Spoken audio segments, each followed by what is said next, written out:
Assalamualaikum warahmatullahi wabarakatuh.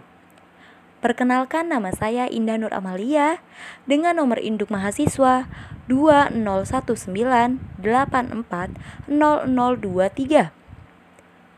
Saya dari kelas A, Program Studi Pendidikan Bahasa dan Sastra Indonesia semester 4, Fakultas Ilmu Pendidikan, Universitas Muhammadiyah Jakarta. Pada kesempatan kali ini, saya akan membuat video mengenai Bapak Pendidikan Nasional Indonesia untuk memenuhi tugas mata kuliah Sastra Anak yang diampu oleh Ibu Khairunisa. Selamat menyaksikan video persembahan dari saya.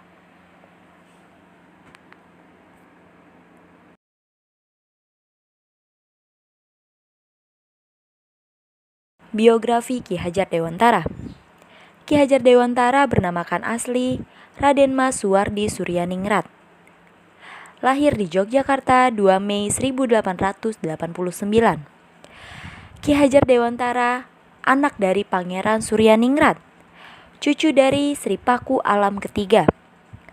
Ki Hajar Dewantara meninggal di Yogyakarta 26 April 1959 pada umurnya 69 tahun. Raden Mas Suwardi Suryaningrat atau Ki Hajar Dewantara dibesarkan di lingkungan keluarga Keraton Yogyakarta. Kehidupan Ki Hajar Dewantara. Ki Hajar Dewantara menamatkan sekolah dasar di ILS, Sekolah Dasar Belanda, dan kemudian melanjutkan sekolahnya ke Stovia, Sekolah Dokter Bumi Putera. Tapi lantaran sakit, sekolahnya tersebut tidak bisa beliau selesaikan. Ki Hajar Dewantara kemudian bekerja sebagai wartawan di beberapa surat kabar, antara lain Sudiotomo, Midden Jawa, The Express, Utusan Hindia, Kaum Muda, Cahaya Timur, dan Pusara.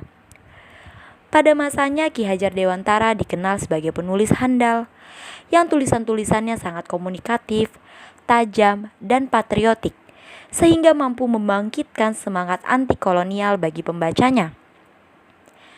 Selain bekerja sebagai seorang wartawan muda, Ki Hajar Dewantara juga aktif dalam berbagai organisasi sosial dan politik.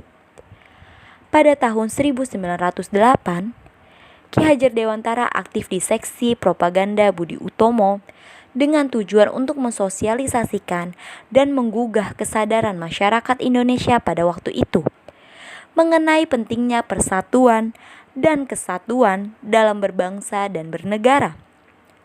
Kemudian, bersama Duis Dekker atau Dr. Randes Danudirya Setiabudi dan Dr. Randes Cipto Mangunkusumo yang nantinya akan dikenal sebagai Tiga Serangkai,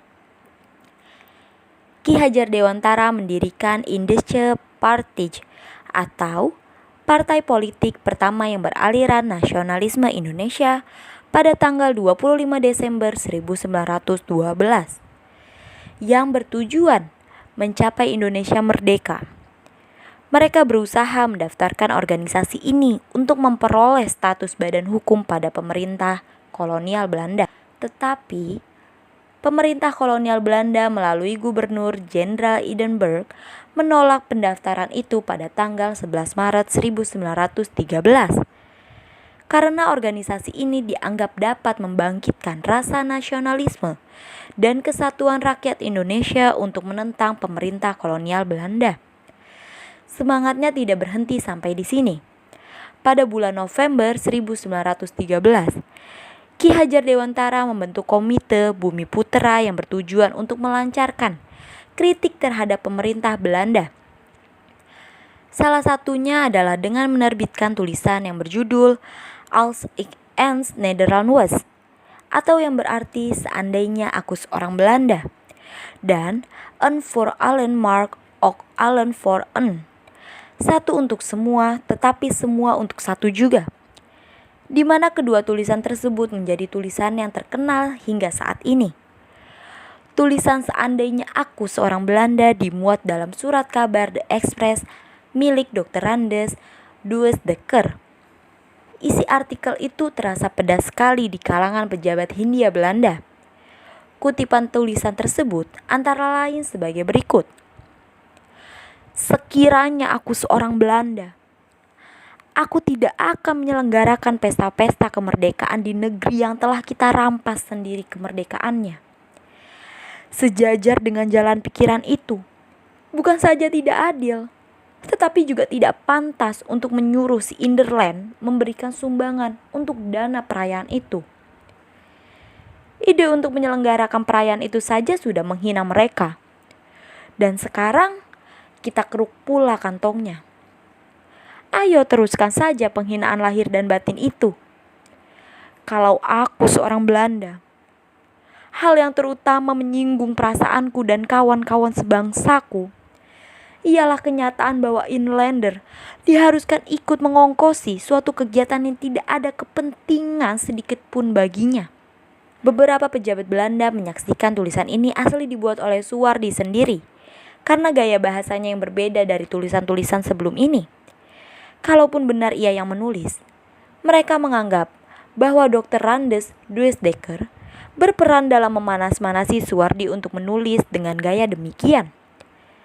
Akibat karangannya itu, pemerintah kolonial Belanda melalui Gubernur Jenderal Edinburgh menjatuhkan hukuman pengasingan terhadap Ki Hajar Dewantara, Duesdekker, dan Cipto Mangunkusumo yang merasa rekan seperjuangan diperlakukan tidak adil menerbitkan tulisan yang bernada membela Ki Hajar Dewantara. Mengetahui hal ini, Belanda pun memutuskan untuk menjatuhi hukuman pengasingan bagi keduanya. Duesdekker dibuang ke Kupang, sedangkan Cipto Mangunkusumo dibuang ke Pulau Banda. Dalam pengasingannya di Belanda, Suwardi aktif dalam organisasi para pelajar asal Indonesia, Indische Vereniging, atau Perhimpunan Hindia. Tahun 1913, beliau mendirikan Indonesia Press Bureau atau Kantor Berita Indonesia. Ini adalah penggunaan formal pertama kali dari istilah Indonesia yang diciptakan tahun 1850 oleh ahli bahasa asal Inggris George Windsor Earl dan pakar hukum asal Skotlandia James Richardson Logan.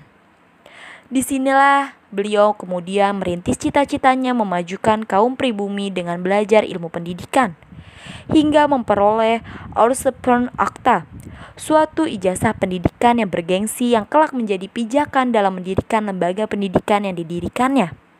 Dalam studinya ini, Suwardi terpikat pada ide-ide sejumlah tokoh pendidikan barat, seperti Froebel dan Montessori, serta pergerakan pendidikan India, Santiniketan oleh keluarga Tagore.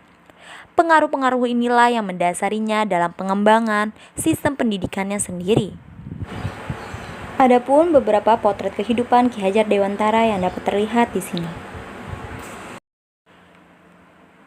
Pengabdian Ki Hajar Dewantara pada Indonesia. Pada tahun 1943, Ki Hajar Dewantara ditunjuk untuk menjadi salah satu pimpinan bersama Insinyur Soekarno, Dr. Andes Muhammad Hatta, dan Kiai Haji Mas Mansur. Setelah kemerdekaan Indonesia berhasil direbut dari tangan penjajah dan stabilitas pemerintahan sudah terbentuk, tanggal 17 Agustus 1946 ditetapkan Ki Hajar Dewantara sebagai Maha Guru pada Sekolah Polisi Republik Indonesia bagian tinggi di Mertoyudan Magelang oleh PJM Presiden Republik Indonesia. Dalam Kabinet pertama Republik Indonesia, Ki Hajar Dewantara diangkat menjadi Menteri Pengajaran Indonesia yang pertama. Pada tahun 1957, ia mendapat gelar Doktor Kehormatan dari Universitas Tertua Indonesia, Universitas Gadjah Mada. Atas jasa-jasanya dalam merintis pendidikan umum, ia dinyatakan sebagai Bapak Pendidikan Nasional Indonesia, dan hari kelahirannya dijadikan Hari Pendidikan Nasional berdasarkan surat keputusan Presiden Republik Indonesia tahun 305 tahun 1959 tanggal 28 November 1959. Di tanah air, Ki Hajar Dewantara semakin mencurahkan perhatian di bidang pendidikan sebagai bagian dari alat perjuangan meraih kemerdekaan. Bersama rekan-rekan seperjuangannya, beliau pun mendirikan sebuah perguruan yang bercorak nasional yang diberi nama National Underwich Institute Taman Siswa atau Perguruan Nasional Taman Siswa pada 3 Juli 1922. Perguruan ini sangat menekankan pendidikan rasa kebangsaan kepada peserta didik agar mereka mencintai bangsa dan tanah air dan berjuang untuk memperoleh kemerdekaan. Selain itu, semua anggota keluarga taman siswa berniat untuk tidak memandang sesama berdasarkan kedudukan pangkat atau garis keturunan. Mereka yang berada di taman siswa melepaskan sebutan-sebutan dari zaman feodal seperti Raden, Raden Mas, Raden Roro, Raden Ajeng, Raden Ayu, dan sebagainya. Ki Hajar Dewantara pun termasuk orang yang melakukan hal tersebut. Selain menginisiasi berdirinya taman siswa, Ki Hajar Dewantara juga aktif menulis dengan tema pendidikan dan kebudayaan berwawasan kebangsaan. Melalui tulisannya tersebut, beliau berhasil meletakkan dasar-dasar pendidikan nasional bagi bangsa Indonesia. Pemerintah kolonial Belanda berupaya merintanginya dengan mengeluarkan ordonasi sekolah liar pada 1 Oktober 1932. Tetapi, dengan kegigihan memperjuangkan haknya, sekolah ordonansi itu kemudian dicabut. Selama mencurahkan perhatian dalam dunia pendidikan di taman siswa, Ki Hajar Dewantara juga tetap rajin menulis. Namun, tema tulisannya beralih dari nuansa politik ke pendidikan dan budayaan berwawasan kebangsaan. Melalui tulisan-tulisannya itu, beliau berhasil meletakkan dasar-dasar pendidikan nasional bagi bangsa Indonesia. Kegiatan menulisnya itu terus berlangsung hingga zaman pendudukan Jepang.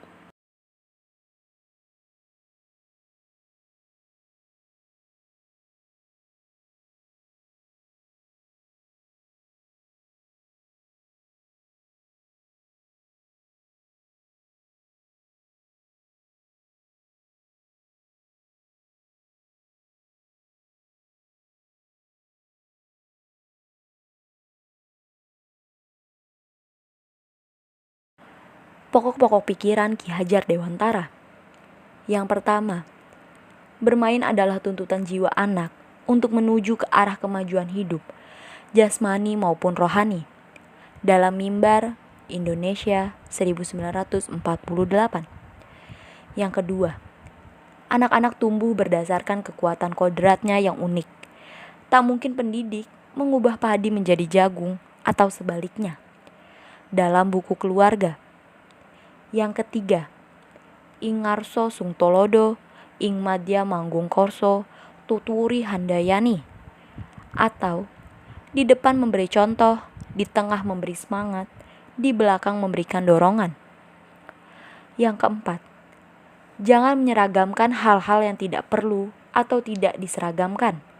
Perbedaan bakat dan keadaan hidup anak dan masyarakat yang satu dengan yang lainnya harus menjadi perhatian dan diakomodasi. Dalam Pusara 1940. Yang kelima, rakyat perlu diberi hak dan kesempatan yang sama untuk mendapatkan pendidikan berkualitas sesuai kepentingan hidup, kebudayaan, dan kepentingan hidup bermasyarakat. Dalam Pusara tahun 1940.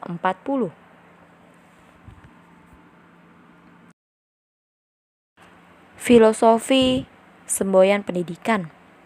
Sejarah lambang Tuturi Handayani, hasil modifikasi sayembara Departemen Pendidikan dan Kebudayaan pada tahun 1977. Salah satu penggalan semboyan itu, Tuturi Handayani, digunakan dalam logo Kementerian Pendidikan dan Kebudayaan atau Kemendikbud sebagai penghargaan bagi Ki Hajar Dewantara. Lantas seperti apa konsep Tuturi Handayani? Semboyan Tuturi Handayani mengandung pesan agar setiap pendidik tidak memaksakan kehendak kepada anak didiknya. Tuturi Handayani berarti mengikuti dari belakang dan mempengaruhi. Maksudnya, yaitu jangan berusaha menarik anak didik dari depan. Anak-anak yang masih belajar sebaiknya dibiarkan mencari jalannya sendiri. Jika anak didik salah jalan, barulah pendidik boleh mengarahkan. Taman siswa dan kiprahnya dalam kehidupan berbangsa. Ajarannya, Ing Ngarso Sung Tolodo, di depan memberikan teladan, Ing Madya Manggung Korso, di tengah menciptakan peluang untuk berprakarsa, dan Tutwuri Handayani di belakang memberikan dorongan. Untuk mengenang jasa-jasa Ki Hajar Dewantara, pihak penerus perguruan Taman Siswa mendirikan Museum Dewantara Kirti Griya, Yogyakarta, untuk melestarikan nilai-nilai semangat perjuangan Ki Hajar Dewantara. Koleksi museum yang berupa karya tulis atau konsep dan risalah-risalah penting, serta data surat menyurat semasa hidup Ki Hajar Dewantara sebagai jurnalis, pendidik, budiawan, dan sebagai seorang seniman telah direkam dalam mikrofilm dan dilaminasi atas bantuan Badan Arsip Nasional. Tanggal kelahirannya sekarang diperingati di Indonesia sebagai Hari Pendidikan Nasional. Bagian dari semboyan ciptaannya, Tutwuri Handayani, menjadi slogan Kementerian Pendidikan Nasional Indonesia. Namanya diabadikan sebagai salah satu nama kapal perang Indonesia. KRI Ki Hajar Dewantara. Potret dirinya diabadikan pada uang kertas pecahan Rp20.000 tahun edisi 1998. Ia dikukuhkan sebagai pahlawan nasional yang kedua oleh Presiden Republik Indonesia Soekarno pada 28 November 1959 berdasarkan Surat Keputusan Presiden Republik Indonesia nomor 305 tahun 1959 tanggal 28 November 1959. Sekian persembahan video saya mengenai biografi Ki Hajar Dewantara, Bapak Pendidikan Nasional Indonesia. Semoga dengan video ini dapat memberikan kita pengetahuan lebih luas mengenai makna-makna pendidikan dan dapat membangkitkan semangat kita dalam menuntut ilmu. Kurang lebihnya mohon maaf. Terima kasih sudah menonton persembahan video ini. Wassalamualaikum warahmatullahi wabarakatuh.